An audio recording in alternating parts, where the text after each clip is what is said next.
অনেক বছর আগে এক ছোট্ট গ্রামে হামিদ নামে এক কিশোর থাকত। সে ছিল খুব চঞ্চল, তবে দয়ালু হৃদয়ের অধিকারী। গ্রামের সবাই তাকে ভালোবাসত, কিন্তু তার একটা অভ্যেস ছিল, সে নামাজে মনোযোগ দিত না। একদিন গ্রামের মসজিদের ইমাম তাকে ডাকলেন। ইমাম সাহেব বললেন, হামিদ, জানো কি, যখন আমরা নামাজ পড়ি তখন আল্লাহর সঙ্গে কথা বলি। যেমন তুমি তোমার প্রিয় বন্ধুর সঙ্গে কথা বলতে চাইলে মনোযোগ দিয়ে শোনো আর বলো, ঠিক তেমনি নামাজে মনোযোগ দেওয়া উচিত।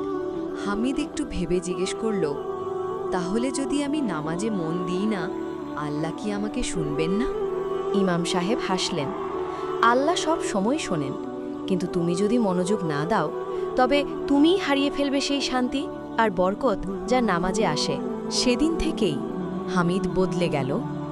সে প্রতিটি নামাজে মনোযোগ দেওয়ার চেষ্টা করল। ধীরে ধীরে তার অন্তরে এক অদ্ভুত প্রশান্তি আসতে লাগল। গ্রামের মানুষও দেখল হামিদের আচরণ আরও সুন্দর হয়ে গেছে। কয়েক মাস পর এক ভ্রমণকারী গ্রামে এলেন। তিনি গ্রামের মানুষের মধ্যে সবচেয়ে শান্ত ও ভদ্র ছেলেটির নাম জানতে চাইলেন। সবাই একসুরে বলল, হামিদ। হামিদ তখন বুঝল, শুধু নামাজ নয়, মনোযোগ দিয়ে আল্লাহর কাছে দাঁড়ানোই মানুষের চরিত্রকে বদলে দেয়, তাকে আলোকিত করে। প্রতিনিয়ত এরকম শিক্ষণীয় ভিডিও দেখতে চাইলে চ্যানেলটি সাবস্ক্রাইব করুন। ধন্যবাদ।